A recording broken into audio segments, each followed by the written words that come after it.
Hey guys, new video for Path of Exile. So in this video we're going to go over the Trickster Armour Stacker that we made. See here, Mr. Valdo.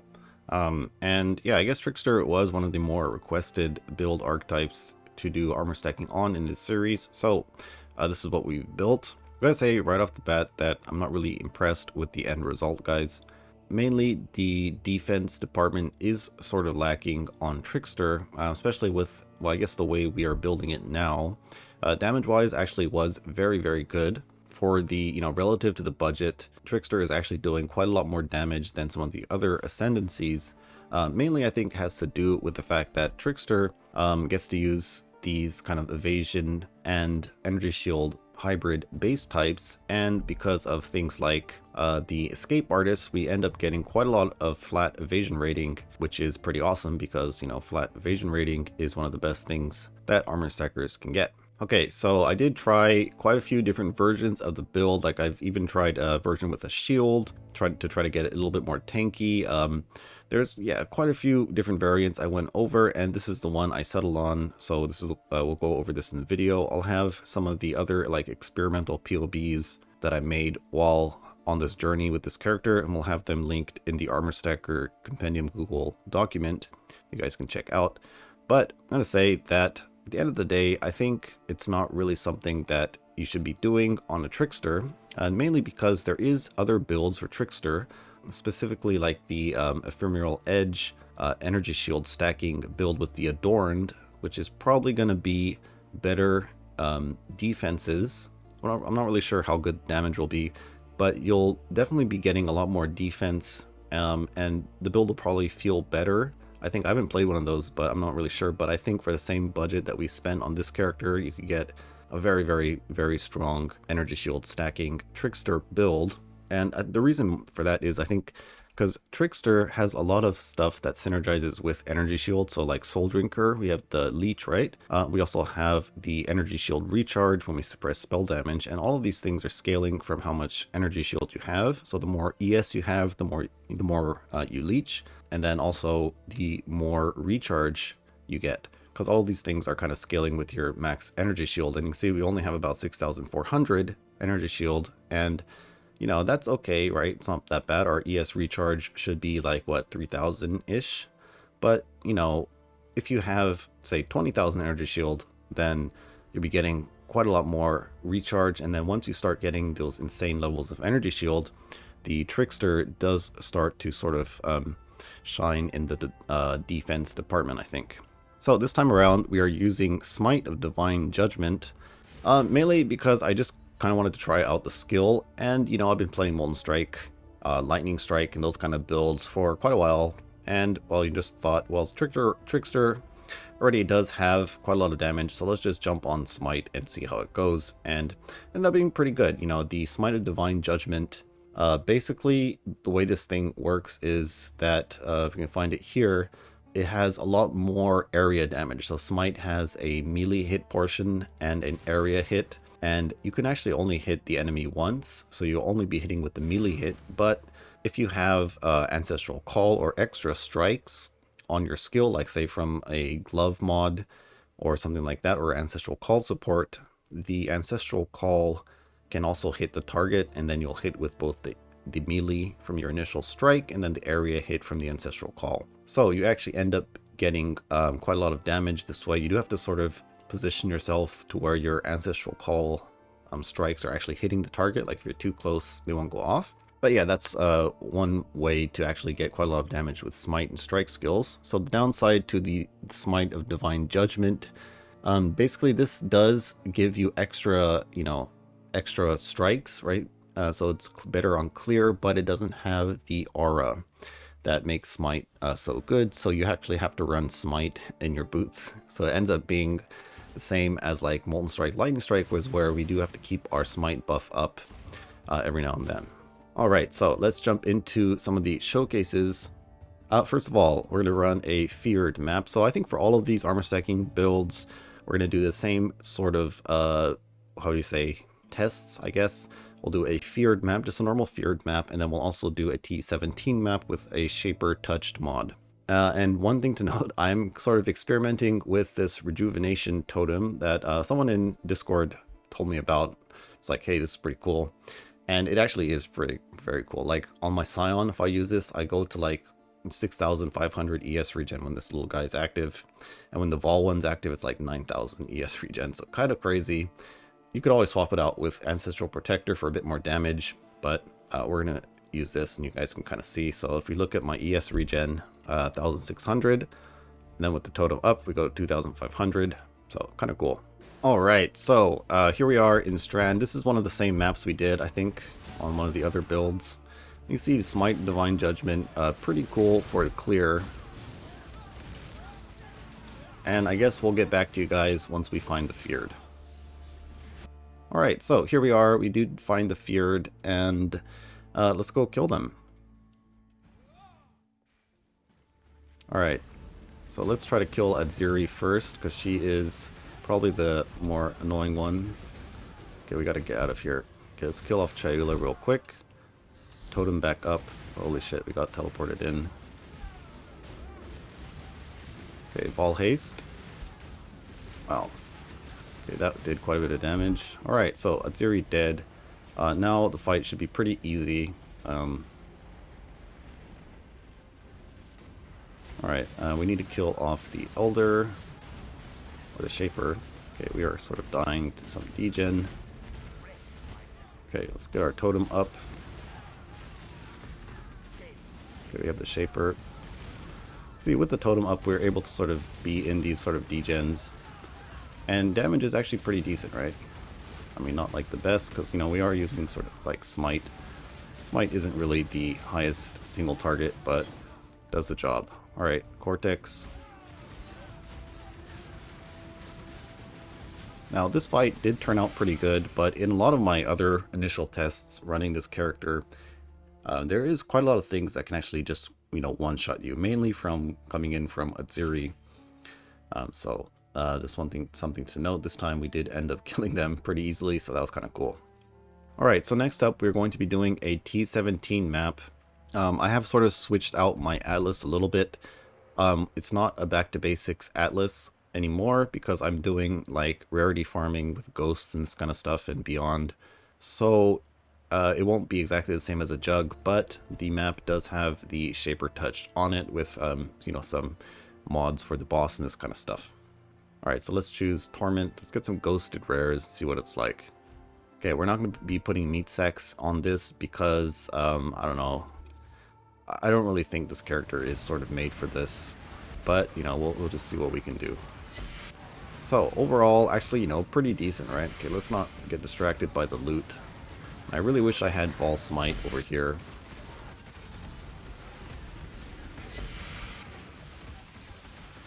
So far, these Shaper Touch mobs are not really that much of a problem. We do have enough Leech and Energy Shield regen combined.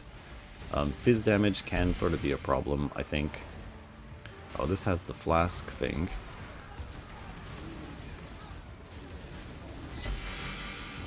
Okay. Pick up the Vol Orb.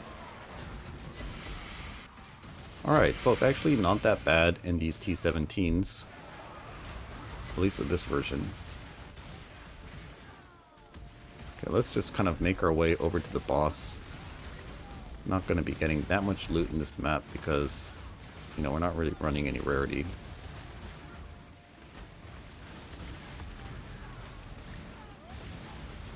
Okay, this guy is quite tanky. Or I guess not.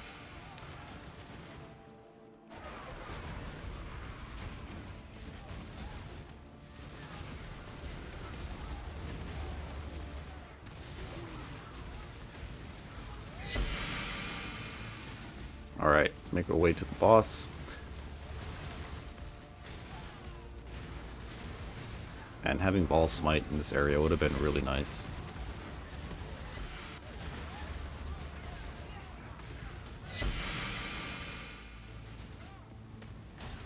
But yeah, you can see the Smite of Divine Judgment clear is actually pretty substantial.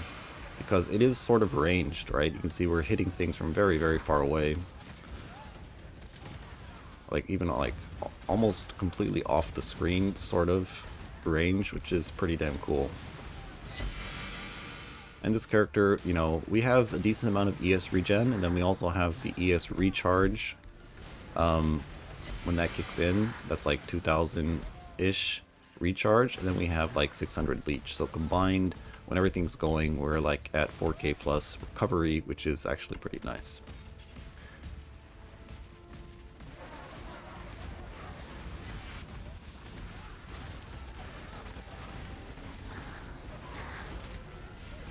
Okay, let's put our little totem up because might need a little bit more recovery here. There's some pretty juiced up ghosted mobs over here.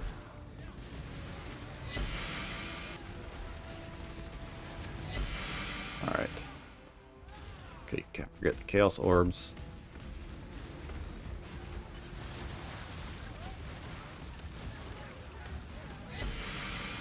Alright.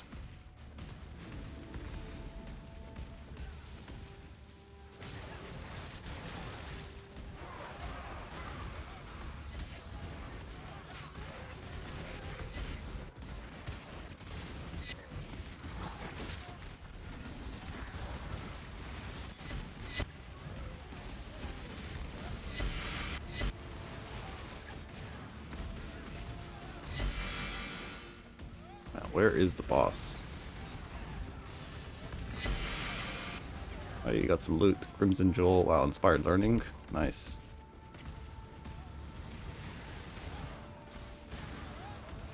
Okay, we are at the boss. So let's kind of clear this area out so we can put a portal down. Oh man, Smite of Divine Judgment clear is actually pretty cool, gotta say. Might even try this on my Scion. Alright, so here we go. Going into the boss. Hopefully she doesn't one-shot us. So let's put the totem down. And let's get some hacks going in. And damage-wise, we're actually killing her really fast. Okay, maybe this build is actually better than I thought it was. Because, actually pretty good. Okay. Make sure we keep up the Smite buff. Get our totem back up. Alright, so now we can use our Vol Haste, probably. Yeah. And kill her off. Okay, surprisingly very easy deathless Lycia, but... Alright, so let's go back to the hideout. Alright, so you guys could see it's actually pretty good, right? I mean, I was actually a little bit surprised too. Some of the previous tests I didn't really turn out that well, but that was kind of before I switched over to this new version we're playing right now.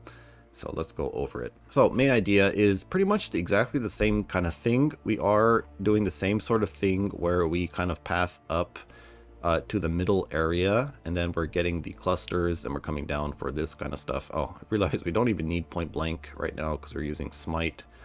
So let's just put this maybe over here for regenerate ES. That's going to give us what? Oh, 1700 ES regen. Pretty cool.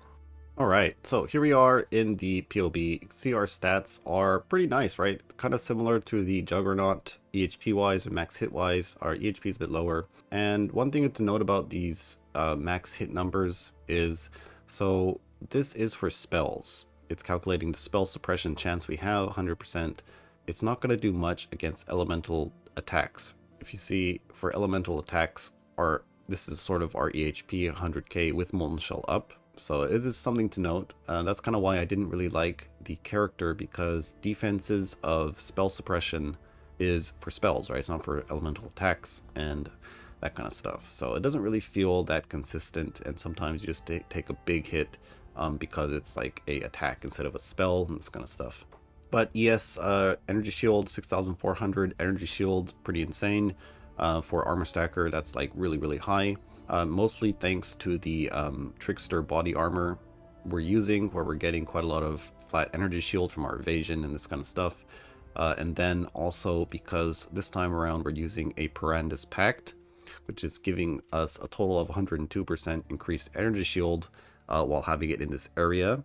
Now this does cause some problems, because usually you're going to have your Militant Faith here, And originally what I wanted to do is I wanted to come like this and have the Perandus Pact here and the Militant Faith here. But what happens is the Militant Faith, or these Timeless Jewels, they convert the passives, and the converted passives don't get counted towards the Perandus Pact. So basically, if we want to get a lot of energy shield on this build, and it didn't really feel good when I had about 4,500, because without the Perandus Pact, you can see we are going to be, let's put the Militant Faith in here, we'll be at about 5k ES, so maybe this is okay as well.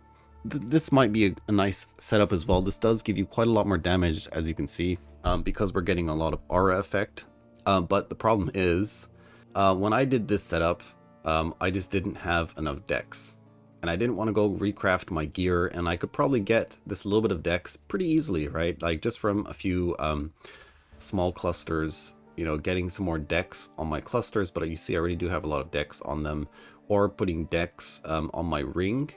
And that kind of stuff would have been good as well, or all attributes would have been pretty fine. But I didn't really want to recraft everything at that point, so I'm just kind of sticking to the Perandus Pact setup that I had over here. Okay, so damage-wise, full DPS of 37 million with the area hit and the melee hit for Smite of Divine Judgment. One thing to note is that with Molten Strike, this was at about like 70 million DPS for Molten Strike. So if you want to use Molten Strike, you're going to have to use a Nimbus and that kind of stuff. But, you know, stats wise, that's kind of what we're getting. It's pretty good. And yeah, so the reason, I guess, with the Perandus Pact is because, like we mentioned before, I really did think that Trickster needs a very high energy shield to start feeling good defense wise. Mainly because, like we talked about, with the Leech and the ES recharge and that kind of stuff. But yeah, if you did want more damage, and I think if you did play with like Molten Strike with Nimbus, you will need to put your Timeless Jewel in the middle, because basically it's we're able to get away with this setup here because we are using actually using my ring, or my, you know, the mirrored ring. So you don't really need a mirrored ring, but I didn't want to actually have to go and craft one of these again, so I'm just using it because I'm lazy. But basically this has 8% reduced mana cost of skills on the explicit, and then 6% reduced on the implicit. So these rings are actually, you know, kind of annoying to craft, and basically, yeah, I just didn't really want to craft a new ring. That's why I'm just kind of using it. We can actually kind of, I'll have the actual thing removed. We're just going to be losing a little bit of damage, but not really the end of the world. And for this character, I've already dumped so much currency into this character. I was like, okay, I'm not gonna go and spend like another 50 div or 60 div on crafting a ring with like the unveil orbs and this kind of stuff. So we're just using one of the rings from my Scion. But anyways, I'll have those kind of PoB setups, alternate setups in the Armor Stacker Compendium. You guys can go check out if this is something you want to build. Okay, so let's go over some of the items. Let's go over the swords first. So we have two swords here, one with Fortify, one with Resolute Technique. And this is kind of interesting because, so we need Resolute Technique because we're going Precise Technique over here for the 40% more damage. It means we need some kind of to either get accuracy, or what you can do is you just get Resolute Technique and don't have to worry about accuracy or precision and this kind of stuff. So that's what we're doing. These swords are quite expensive though, like 40 div for this one. This one was probably like 3 div. And then this does kind of cause problems if you want to use a shield, right? So I did want to use a shield, and I was thinking either Aegis Aurora would be good. Obviously, right, because we have so much armor, we're going to be getting tons of ES back when we block. And then there was another shield idea I had, and so we use a titanium shield, get tons of ES, then we can influence it with Redeemer, get some increased aura effect, and get quite a lot of ES. And you can see if we put this on, we're going to be at like 8,000 energy shield. Okay, so why does this cause problems? So basically, the problem that this causes is that, first of all, we lose half our damage. Second of all, you either have to choose Fortify or Resolute Technique, because obviously, I mean, you could get a double corrupted one, but that's going to be really expensive. Probably close to a mirror for one of those. So what do? So either, I'd say probably keep the Fortify, or get Fortify in your links, I guess, or get some other kind of source of Fortify and use Resolute Technique.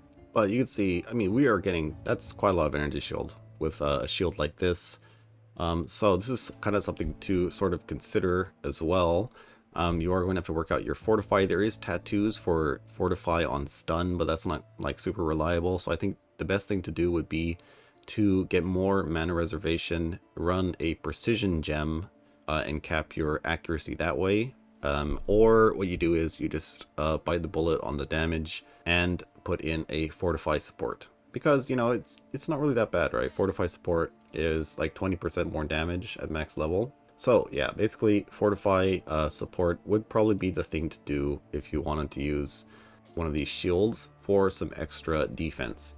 Because the difference of, yeah, 6k ES and 8k ES is very big. If we look in PoB, we go all the way up to 180k max hit, which is pretty substantial. Our ES regen goes up to 2k. Our recharge is probably going to go up by quite a bit as well, up to like 6,600 energy shield recharge, which is going to be pretty insane as well.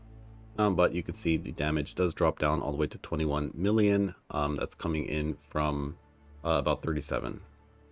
Alright guys, so I decided to actually try out the energy shield version. We're going to see what it looks like in the Feared. So I did swap out the damage on full life for Fortify. I guess in the PoB I have it set to elemental focus, but you would just swap out one of your damage supports for this. But let's just see what it's like with 8k ES. You know, I'm really concerned about the damage, I guess, but so far it looks pretty good, you know. I guess this is sort of a setup you can consider. Wait, let's go D&D. It's another setup, I guess, more tanky setup. You could either use one of these titanium shields like I made here, actually, funny thing about this shield is, so I had this idea for this shield, and one of my friends, Mr. Salo, I don't really know how to pronounce his name properly, so sorry about that, but he crafted the shield for me actually, which is pretty pog. He made it in the graveyard. We were actually looking to get the fractured non-curse aura, but didn't end up getting it. But we did get one with some fractured energy shield, which was usable, and he crafted this thing in the graveyard. It was a big graveyard project, because I really just don't want to touch the graveyard, right? But he made the shield for me, and it was really cool. So thanks a lot, Mr. Salo. And I think it is really cool because think about it, we get 10% increased aura effect.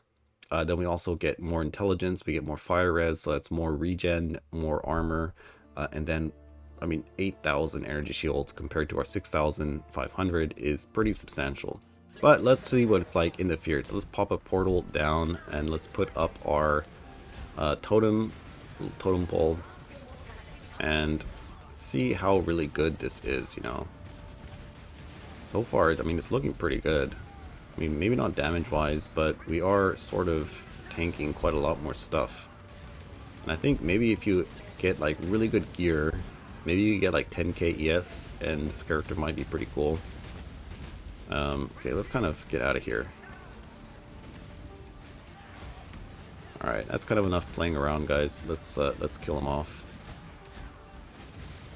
Okay, let's do our ball haste. Okay, we gotta get out of this thing. That double flame blast, I'm not gonna really test that. Okay, reported in. Totem boy. But yeah, I mean, it's looking pretty good, I'd say, defense-wise.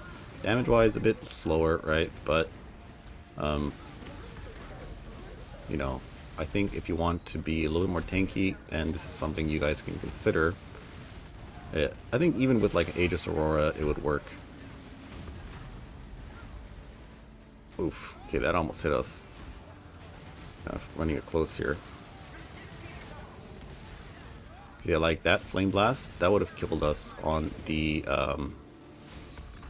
what do you call it, the double sword setup. But, anyways, killing them off a little bit slowly, but I think, yeah, a lot more comfortable doing the Feared on this setup with the shield.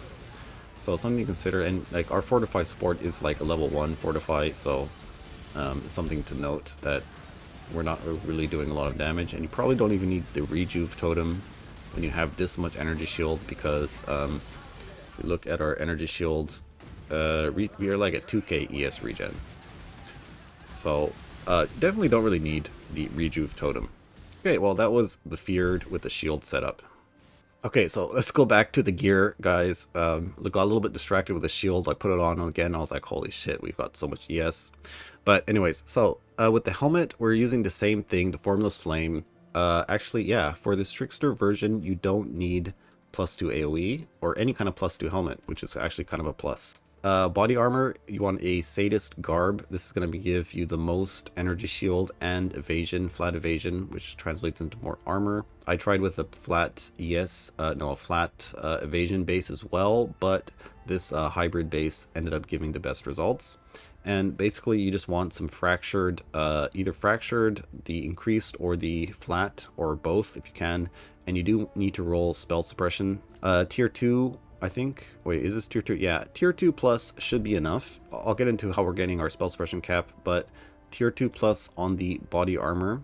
I rolled this with the intelligence essence, and basically what you want to get is spell suppression, intelligence, and then either fire resistance, or maybe you want to get flat regen. Those are good, that's good as well. Let's just see. So for the other mods, you could either go for the crafted regenerate 150 ES mod as a suffix instead of the fire res, or like what I did. I think because we do want to mitigate our fizz damage when we take a very big fizz hit in some way, so that's why I decided to go for the fizz taken as mod on this chest this time. And also we just don't have a lot of suffixes, right? Because you want intelligence for the energy shield, and then you do need spell suppression, so you have one more suffix. And fire resistance is probably the best one to get because fire resistance scales our armor from the helmet, and it also gives us more flat health regeneration because of the fire mastery we're taking over here. Okay, so that's the chest. Basically, yeah, just craft the suffixes with essences, and that's why we have fractured the energy shield and evasion, so we can easily craft the prefixes with the eldritch currency, the eldritch nulls, and this kind of stuff. Okay, so for the amulet, we're going to be using the same thing as the Juggernaut. So this is the All's Uprising. You can choose one of your 50% auras. I'm using Purity of Elements, and you just want to make sure that your aura that you have on your amulet isn't inside your Enlighten link setup. So you can see mine is in my shield over here. But if I had, say, like a I don't know, like maybe a Wrath has, or Haste has, you know, the Haste All's Amulet, I would put the Purity of Elements in my Enlighten setup and have the Haste over here. Okay, so for the ring, I'm using a ring for my Scion character because I just didn't really want to craft a new one. But basically you could use a ring like this, sort of. You do need to use the ring slot to sort of cap your attributes, because strength and dex is going to be a problem. Use the ring slot to get your attributes, and you can see if we have the crafted mod instead of the unveil, then our mana cost for grace is 58, which is actually kind of manageable if you have better clusters. So say you had one 35% increased effect cluster. If you have maybe 2 of those, then you would be able to actually cast your grace and you'd be kind of fine. Otherwise, you do want to go for the unveil. So that's going to be you're going to have to unveil the reduced mana cost of skills mod on your ring. So basically how you craft these is you craft the suffix with the essence, like whatever essence you want, and then you get your attributes and maybe all resistances and that kind of stuff, or whatever kind of resistance you want. Fire resistance is high priority if you can afford it. Otherwise, just go for all resistance to help you cap your resistance, because you can see it is, or you know, like barely capped on this character. And then after that, once you have your suffixes, you just do suffixes can't be changed, and you go and use one of the veiled chaos orbs, and you craft on life, and then you unveil, and then you have a very high chance to unveil the mana. Once you get the mana unveil, then you want to craft on the non-channeling skills, and you'll get a ring like this. So sorry about using these like mirrored items in the build, but at this point I was like, I've been trying so many things on this Trickster, and then I was like, all right, let's try Smite of Divine Judgment, and I was like, man, I have to craft a new ring, and I'd already spent like about 200 div just crafting items. Like I've made 2 pairs of gloves, I've recrafted the body armor 3 times, And I was like, okay, that's enough. We're just going to use the ring from the Scion just to make it easier. Now, let's go over the shield. How do we craft this shield? And yeah, very good question. So basically, you want to get a titanium spirit shield, and in the graveyard, you want to influence it. So you get some kind of influence. It doesn't really matter what influence you have, because you can always just Awakener Orb on Redeemer, because all you want is the Redeemer influence. And you want to get either, like we have here, a fractured energy shield, or the fractured increased effect of non-curse auras. And this is pretty much the kind of shield you want on your character, is just high energy shield, intelligence, resistance, and then the last mod, the crafted mod, is okay. It's like a 4% damage increase. You could go for more energy shield if you wanted on this too. That's totally fine. Okay, so let's check out the gloves. So gloves here too, you can see that we're basically using this to cap our spell suppression. Right, so that's why it kind of needs to be a evasion energy shield base. Now, on hindsight, instead of getting, say, the fire resistance on the shield, you could craft on up to 10% chance to suppress spell damage, which is going to make things a lot easier. And then you can change your implicit to something else on the gloves. But there isn't really that much yet on the gloves on the, I think it's Searing Exarch or Eater Worlds. There isn't really many things like, because I'm using Smite, the mark effect does really nothing, so I'm just using spell suppression. And then you want the non-vol skill strike, at least one is fine, you don't really need to elevate. And then after that, we just want to get high evasion, high energy shield, spell suppression, and then intelligence, fire resistance, regen is good as well, attack speed is good as well. This is just what I got, so I'm just kind of using it. And then to craft it on +1 AoE. If you really want to go big balls, then you go for the Unveil on the AoE. For the belt, we're going to be using Mageblood. Now, I will link a non-Mageblood PoB, the Armour Stacker Compendium, but that version was struggling in T17s and definitely probably will have problems doing the Feared. Alright, so boots, March of the Legion, same kind of thing here. You don't really need to get a +1 or a +2, as long as you're, the level of socketed aura gems explicit is +5, you should be fine. And then, I mean, obviously it does give more damage and they're not that expensive. Inspiration as well, good to get this up to level 21, because that changes from a 39 reduced mana cost of skills up to a 40%. And you can do that with a +1 item. So you can see it makes my inspiration level 21, or just buy 2120 inspiration. And you might think 1% reduced mana cost of skills isn't that much, but that could be the difference of your Grace Aura costing like 100 mana or 50 mana. So keep that in mind. Okay, so let's go over some of the passives and stuff like this. So the way we're building the tree is we're coming out over here and coming down to the middle, mainly because we want to take advantage of what the Scion area can do with, I guess, either a Timeless Jewel, the Militant Faith, or the Piranda's Pact and Unnatural Instincts. You can see it's giving us tons and tons of energy shield, and if we had the Militant Faith here, this would be giving us tons of reduced mana cost of skills and increased aura effect, which is, I think both of these setups will work very well. Up to you which one you want to do. You could just skip out on the Piranda's Pact completely. You can see you will still have about 6k ES with the shield setup, which is actually a bit more, because when you put the Militant Faith inside here, you're going to get more aura effect, and that's going to boost up your discipline, and it's going to end up giving you more ES. You'll probably have like 6,400, 500-ish ES if you have the Militant Faith here. And then after that, we're getting all of these aura nodes over here, and I think that's about it. And then we come down for Precise Technique, and if you're using a projectile skill, then pick up Point Blank. And then, after that, we're just using the same clusters from the Juggernaut with the Scintillating Idea over here, 2 of them here, and then the dual wield one here. Now, if you are using a shield, you probably just don't want to go for this Frenzy one over here. This one I'm using for Mana Leech and Frenzy, but the Mana Leech isn't really that important because we have 39 mana regen, and our Smite is actually costing 0 mana, so we don't even need the Mana Leech. You could go for another Scintillating Idea cluster to get more mana, make it easier to fit in your auras. We are taking Magebane to cap our spell suppression, and then we're also getting some chance on the Watcher's Eye.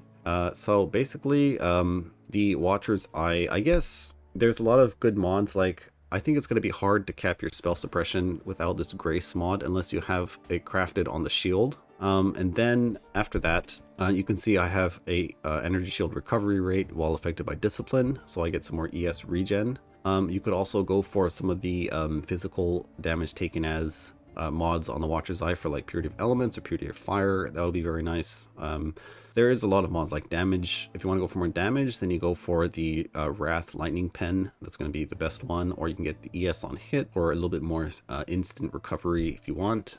But there's a lot of good mods. But I think this combo is pretty nice. I think this with a physical damage taken as would be even better. Like that's probably be the one that you want. And obviously once you get if you get really good gear and you cap your spell suppression, because you can get a lot more dex. Like if you got a lot more dex, you would be getting a lot more spell suppression chance from Magebane. So you could actually maybe even drop this Watcher's Eye mod once you have very good gear. And then that's about it, right? So let's go over the Ascendancy.